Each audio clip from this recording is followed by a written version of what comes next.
Gubernur Jawa Barat Deddy Mulyadi akan menerapkan kebijakan menyerahkan anak-anak kota Depok yang dinilai nakal ke TNI dan Polri. Mereka akan dididik secara militer agar lebih disiplin.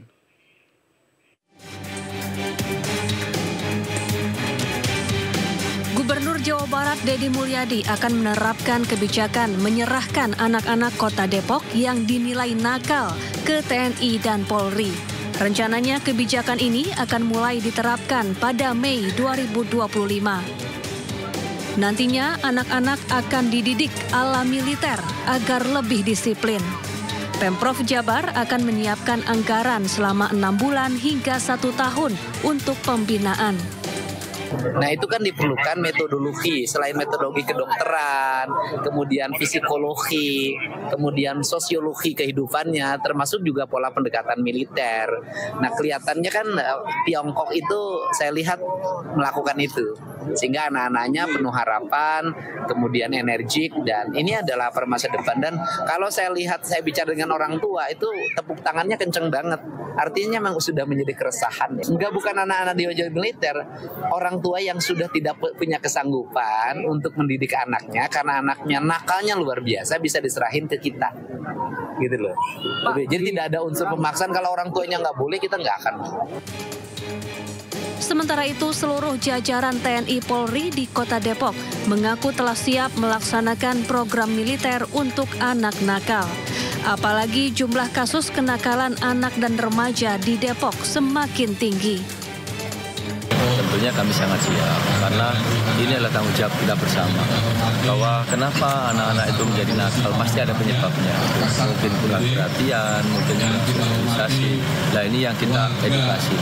Ini kita juga mengharapkan adanya sebuah dukungan dari masyarakat gitu, bahwa ini bukan dalam bentuk militerisasi lah atau intervensi lah atau fungsi ABRI lah. Jangan digiring ke arah kesananya karena memang masyarakat juga membutuhkan. Anggaran keamanan masyarakat kami sangat mendukung. Mendukung dalam artian ini juga termasuk salah satu yang kami sampaikan bahwa membina anak-anak ini bukan hanya tugas kami, bukan hanya tugas dari teman-teman Kodim, tapi semua pihak. Dan alhamdulillah ini direspon oleh beliau, Gubernur, program untuk anak-anak yang tadi dipondokkan atau dilatihkan secara ini akan kita dukung tentu dengan memberikan pemahaman juga dengan. Nantinya pola militer ini tidak akan dilakukan secara paksa. Jika orang tua tidak memberi izin, maka sang anak tidak akan mengikuti program. Namun bagi orang tua yang sudah tidak sanggup lagi mengarahkan anak-anaknya, Pemprov Jawa Barat siap mengambil alih. Dari Depok, Jawa Barat, Iyung Rizky, iNews melaporkan. Pasca adanya peristiwa pembakaran 3 mobil polisi di kawasan Harjamukti Cimanggis, Kota Depok, Gubernur Jawa Barat Deddy Mulyadi menyebut negara harus melawan tindakan premanisme. Namun akibat ucapannya tersebut, pimpinan Ormas GRIB mengultimatum orang nomor 1 Jawa Barat tersebut. Tidak punya rumah dan kita mencari solusinya. Dengan saya tadi sudah titip pesan pada warga yang di sana, pokoknya di sini tidak boleh bikin kegaduhan, tidak boleh bikin hal-hal yang bersifat rusuh. Harus menjunjung tinggi adat dan istiadat masyarakat Jawa Barat yang mengedepankan semangat sili asasi. Sementara juru bicara Organisasi Kemasyarakatan Gerakan Rakyat Indonesia Bersatu atau GRIB menyebut ucapan Gubernur Deddy Mulyadi bisa menyebabkan konflik di masyarakat dan mengultimatum Gubernur Jawa Barat tersebut untuk tidak bermasalah dengan ormas pimpinan Hercules itu. Kang Deddy, pesan ketua umum kami, kami tidak pernah ganggu Anda, ormas kami juga tidak pernah ganggu Anda.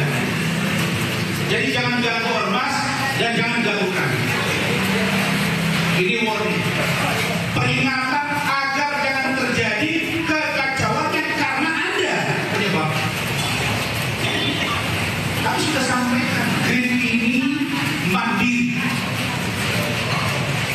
Sejak zaman dulu sudah ada kejahatan. Kalau pribadi melakukan kejahatan, proses secara pribadi. Kalau kelembagaan kami yang salah, proses secara kelembagaan. Dan kalau Anda juga menimbulkan konflik, Anda juga bikin konflik. Meski demikian, Deddy Mulyadi juga menyebut dirinya sebagai gubernur hanya melihat dari sisi sosialnya. Selebihnya jika memang ada campur tangan dari ormas tertentu, maka hal tersebut merupakan tugas dari Satuan Tugas Gabungan TNI dan Polri. Dari Depok, Jawa Barat, Iyung Rizky, iNews melaporkan. Sementara itu, Danjen Kopassus Mayor Jenderal TNI John Afriandi meminta maaf kepada publik dan satuan ihwal adanya sejumlah anggotanya berfoto dengan Ketua Umum Ormas GRIB Jaya Hercules. Danjen Kopassus berjanji akan melakukan pembinaan kepada anggotanya.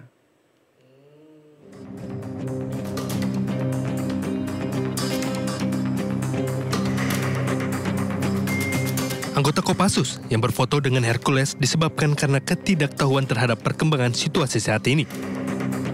Danjen Kopassus TNI Angkatan Darat, Mayor Jenderal John Afriandi, akan memberikan wawasan lebih banyak kepada anggotanya agar introspeksi diri saat berhubungan dengan masyarakat. Anggota yang berfoto dengan Hercules tidak memikirkan dampak negatif dari tindakan tersebut. Kami mohon maaf, akan tetapi kami yakinkan kami akan melakukan perbaikan.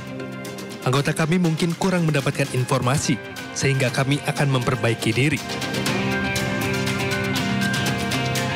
Sementara belum ada tanggapan dari Mabes TNI terkait adanya anggota Kopassus yang berfoto dengan Hercules. Tim Liputan iNews melaporkan. Ya, pemirsa, Tom Lembong terjerat kasus impor gula karena menerbitkan izin impor yang dianggap tidak sesuai aturan. Atas izin yang diterbitkannya, Tom Lembong diduga merugikan negara hingga 578 miliar rupiah.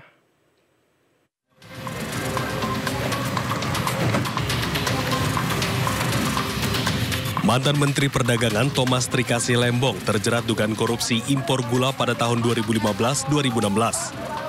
Tom Lembong dituduh melakukan perbuatan melawan hukum dengan menerbitkan surat persetujuan impor gula mentah pada tahun 2015 hingga 2016. Kejaksaan Agung menyebut Tom Lembong menerbitkan surat itu tanpa didasarkan rapat koordinasi antar kementerian. Surat yang diterbitkan Tom Lembong diberikan kepada 10 orang yang juga menjadi tersangka kasus korupsi impor gula.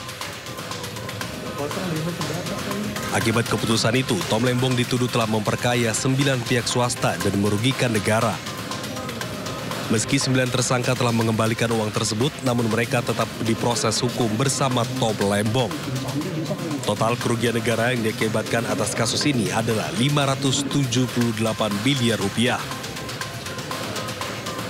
Meski seluruh dakwaan telah dibacakan oleh jaksa penuntut umum, namun kuasa hukum Tom Lembong mengajukan eksepsi dan menolak seluruh dakwaan jaksa. Dari Jakarta, Tim Liputan iNews melaporkan.